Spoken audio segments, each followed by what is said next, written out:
So for today's video, I'm not going to beat around the bush. I'm going to be very direct with you guys. If you guys want a video discussing Sabo, the revolutionary chief of staff, the man who's the flame emperor now, if you want a video discussing Monkey D. Dragon, the leader of the revolutionaries, and of course you want a video that's centered around Imsama and the Empty Throne, this is the video for you. I'm being very direct right now. I'm not going to beat around the bush.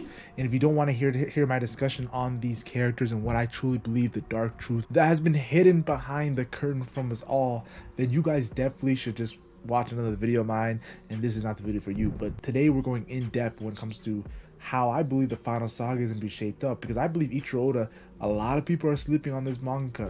He's been building up the whole Marines pirate aspect while simultaneously building up the revolutionaries, and it's all gonna reach a point. It's like the boiling pot and the water just spills out of it. You guys know we're cooking lasagna. Like I said, subscribe, like the video, turn on notification, do all that great stuff, and of course stick to the end of the video because I don't want you guys to miss what I truly want to say. It's always gonna be build up to the end, the progression to some crazy reveal. So like I said, stick to the end of the video, but let's just do a deep dive, because I'm gonna be honest with you, this is fire, and I ain't talking about the Flame Emperor Sabo. This is truly fire. I ain't talking about Ifrit John Sanjay.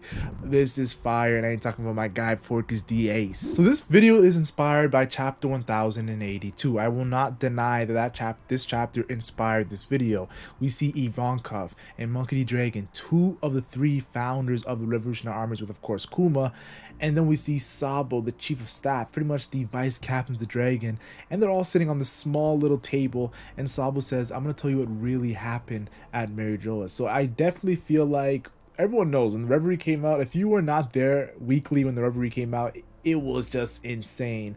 And to see there's another side to the Reverie that we're finally going to get when it comes to the Admiral's involvement, and of course the Empty Throne, and them someone being sitting on the Empty Throne, it's going to be hype. You have to understand that the Admiral's Fudotoro was bandaged up after that clash, so some crazy stuff was going down, and I truly believe we're about to get some juicy information from Sabo. Don't forget, the last time Sabo actually had a discussion with Dragon before chapter 1082, he was talking about, I seen it, there's actually a king of the world. And that is something that, let's be honest here, us as fans, I'm not going to deny, we did not know this until the Reverie. So the fact that Sabo found out around the same time as us is definitely very refreshing, and this is new information, and this is the plot twist that, let's be honest here, if you were reading One Piece post timeskip during Dressrosa times, Zou, Whole Cake Island, we never even thought of the idea of them having this Imsama character, and now the whole plotline of the Revolutionary Army is going against it.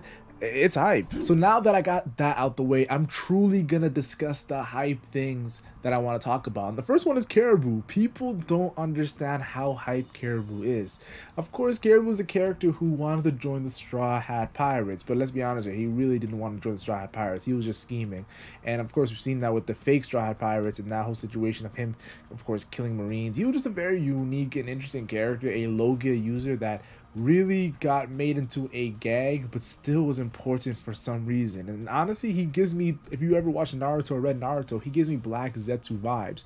He understands everything that's going on. He was there in Fishman Island, so he knows about Poseidon, the ancient weapon. He was there, of course, in Wano, so he knows about the ancient weapon Pluton. And then he says a certain individual might want to know this information. So who is he going to get the information up to? These two monumental ancient weapons, who is he going to go give the information up to? That's what I'm thinking. But definitely want to say Caribou is still connected to the Straw Hat Pirates. And for some reason, I'm not too sure which side is he on. Is he on our side, or is he just a snake? Honestly, it looks like he's a snake, but was he ever truly on our side? Did we ever really take him in as our side? He's been riding on our ships most of the post time skip. So definitely want to say that Caribou is just one of those characters that is gonna give me Black Zetsu vibes, and I think it's gonna be way more important than what people are actually thinking. Then there's the Lulusia Kingdom. Lulusia Kingdom, of course, there's always the whole, everything has a backstory, and of course that was a kingdom in which Ace was there in the cover story. But then it gets deeper, because Lulusia Kingdom is the kingdom that Sabo was at when, of course, the Gorosei talked about he has bad luck, or no, this is fate. And of course, Imsama destroyed one of the rebellion countries, and they actually won the rebellion. Like, Lulusia Kingdom won against the evil tyranny world government. But of course, Imsama interfered and said, yeah, we're not gonna let this happen. And you see just these 16 light beams just smash a country. And you have to understand how monumental this is, because think about this. Luffy with his Bajirang gun was about to punch through the island of Onigashima. Now, Lulusia Kingdom, in my personal opinion, the fact that it's a country, it has to be way bigger than Onigashima. So the fact that this ancient weapon can just make sure that this country has never existed, to me, was just monumental. And I truly believe Ichiro Oda is gonna, like, honestly, the fact that he's bringing this amount of destructive capability to a character we didn't even know existed, there's more to the story. And now, of course, we have the Gorosei Jay Garcia Saturn pulling up to Egghead Island. Of course, he has people testing his tea. See, there's poison in there. So obviously life is very viable to these Gorosei members. And of course, we find out they are celestial dragons, the Gorosei. And the world thinks that they run the world. But let's be honest here, it's Imsama. They're only just tools for Imsama. Like, you've seen the discussion they had when it's talking about who should we, of course, and who should we take out next. They are just tools for Imsama. And I think Saturn is the first tool that Imsama has brought out there and said, okay, let's be honest here. It's getting a little sticky now. It's getting a little crazy. Calm it down. Saturn showing up to Egghead, of course, for the bounty poster of Joy Boy that we've seen. Luffy is now Joy Boy. It's out there, his mystique figure, the white hair. And honestly, I think it's taking back to the Void Century. The final saga, honestly, is giving me Void Century vibes. And I think it's very poetic how a Void Century we've been talked about for so long, this entire One Piece story, is going to be pretty much the final saga. If you want to think about the final saga, the theme is the Void Century. And we can't forget the whole huge straw hat that we saw in, of course, the marriage of was the Holy Land, and Imsama, of course, was staring at Luffy's bounty poster while staring at this huge straw hat. And the straw hat has a lineage of importance. We know Red Hair Shanks was also a wearer of the straw hat, and of course, Whitebeard talks about, oh, your signature straw hat in your arm that you lost. And of course, you have to understand, Shanks in that same arc of the Reverie was meeting up with the Gorosei. So this straw hat has always been a spooky, symbol. And of course, we know Roger is the one who gave it to Shanks, and Roger was the initial owner of the straw hat. And now we're thinking Roger, Shanks, and now Luffy, but it probably belonged to Joy Boy during the Void Century. And we know Joy Boy didn't get to do what he had to do, and he didn't live, and he died. But of course, the straw hat is kind of like inheriting his will, because Roger made it to the Laugh Tale, but he was too early. Then we have Shanks, and even Buggy, the last chapter, was crying about Shanks becoming the Pirate King. But Shanks, of course, it wasn't time yet. Now he wants to go claim the One Piece. Now it is time. And then we have, of course, Luffy, who's obviously the rightful heir to Joy Boy with the Delphin ability. Think about this. Shanks went for that Delphin ability, and then when Luffy ate the Delphin ability, like, Shanks was like, what is going on? So did Shanks intend to eat that Delphin ability? Who knows what was the intentions that Shanks had? Because Shanks didn't think Luffy was him until Luffy said the same words as Roger, I believe. So definitely want to say there's so many different things that can be discussed, but I just want to say that Straw Hat is way more important than we even know, that we can even conceive.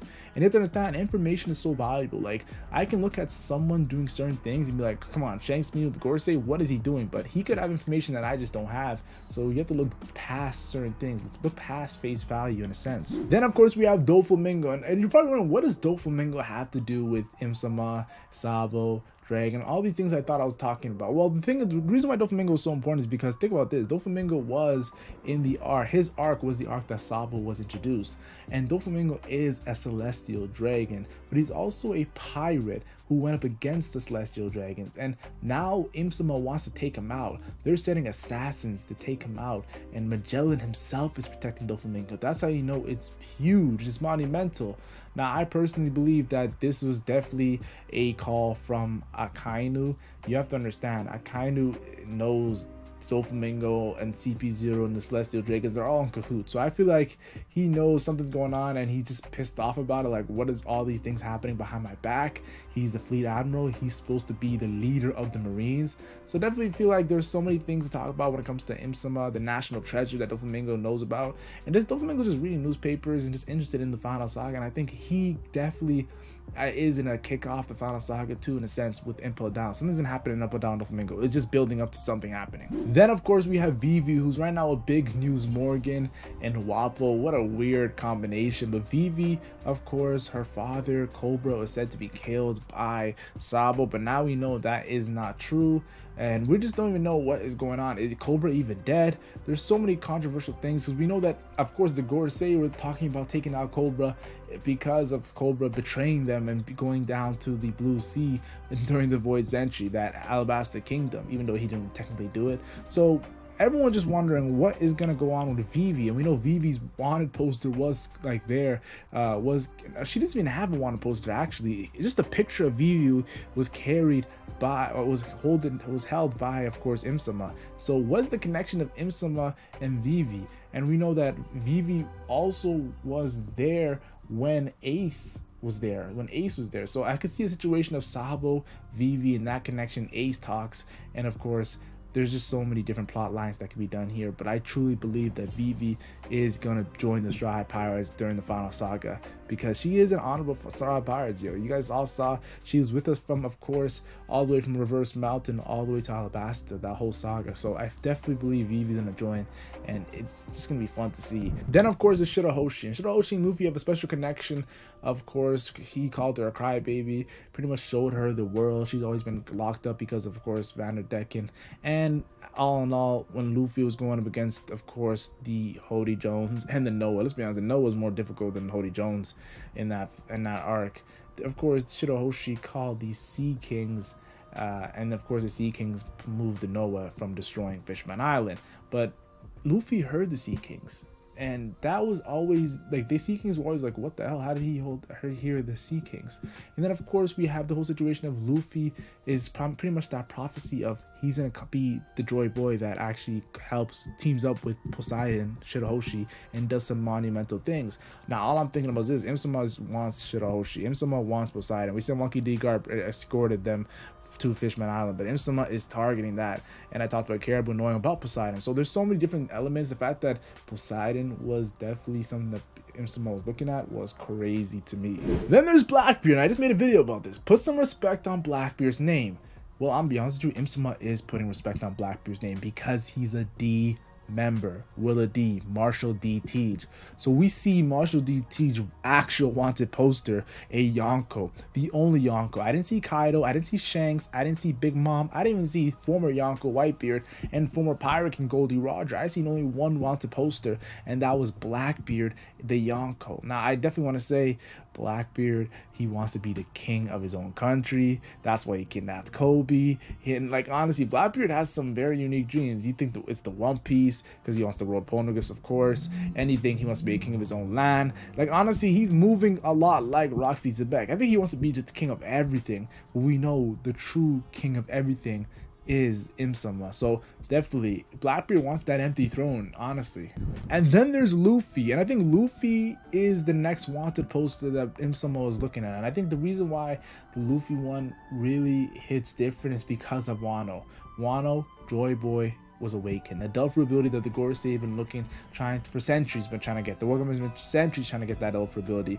Of course, it belonged to Joy Boy, the Sun God Nika, Delphi ability, the mythical Zoan, and there's so much how to say this, things you could talk about like Skypiea, or of course a Big Mom's flashback in Elbaf, and how pretty much Luffy's Delphi ability is so monumental to what is going on. But I truly believe the reason why Luffy's Delphi ability is so monumental is because of what it's able to do. And yeah, everyone's talking about Toon Force and whatnot, but no, I think Luffy's Delphi ability is the thorn in Imsama's side. I think Joy Boy actually was able to handle all these guys during the Void Century. Imsama, if the Gorosei were there, all the ancient weapons. The problem is, how do I say this? I think something happened, events happened, narrative decisions happened that stopped Joy Boy. And I think Luffy is going to be the savior, the hero that he hates so much, to take down Imsama. That's just me speculating, honestly. Now, let's just get down to the nitty gritty. Sabo telling Dragon the truth. Like, he didn't want the other revolutionary captains to know about this. Bello Betty and the vice captains to these revolutionary commanders. Like, he didn't want any of the other revolutionaries. He just wanted Dragon and Ivankov, the founders. And pretty much they even noticed, okay, this must be very serious. And he said, yeah, just telling you guys can put you guys in great danger. But Dragon is definitely gonna hear about this information about the Empty Thone and being someone sitting on it. And it looks like Dragon actually already knows, because Dragon is a very knowledgeable man. But I think this can lead to Dragon facing off versus the ancient weapon Imsama was using on the Lulusia Kingdom. So we might be able to see Dragon fight real soon, and it'll be an epic clash. Monkey D Dragon, the Willa D versus Celestial Dragon Imsama, who has connections to the Void Sentry. Now, will Monkey D Dragon win? I don't think so, but I do think this is going to be the precursor to, of course, his son fighting. The reason why I say this is because Monkey D. Dragon's father, Monkey D. Garp, has some sort of connection to Celestial Dragons in God Valley, and Luffy is, of course, the future. So I think in the present time, Dragon has to be that guy. It kind of reminds me of Shanks being that guy to fight Blackbeard before Luffy fights Blackbeard, but I don't want to get too much on a tangent. But I truly believe Luffy and Sabo is what Oda truly is building up to. Like, honestly, and I say that by they're taking out the head of the world government and Marines in Imsama, and the head of the Marines, you know, is Akainu. I think Sabo with the Mary no Mi, it's just justice for Ace. Taking out Akainu with the Mary no Mi. Akainu was talking shit about how my magma ability just surpasses yours, and Oda purposely makes Sabo a hockey master before eating Ace stealth ability.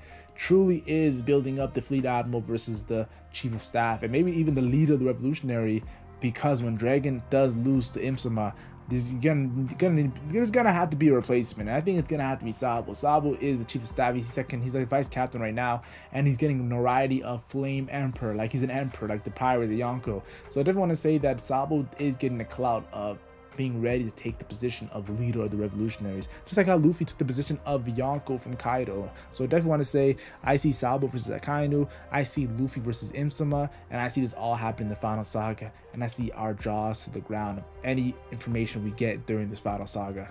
We can't forget Kuma is climbing the red line, guys, and all I can think of is Vegapunk meeting the Gorosei back in the days, and now how smart he is and how he figured out so many things. Did he notify? We saw him talking to Dragon in the beginning of Egghead Island. Did he notify Dragon and all these things in the flashback and whatnot? I do also want to say this: the other side of the reverie, the information we're about to get, it's getting crazy. The final saga, the mysteries will all be revealed.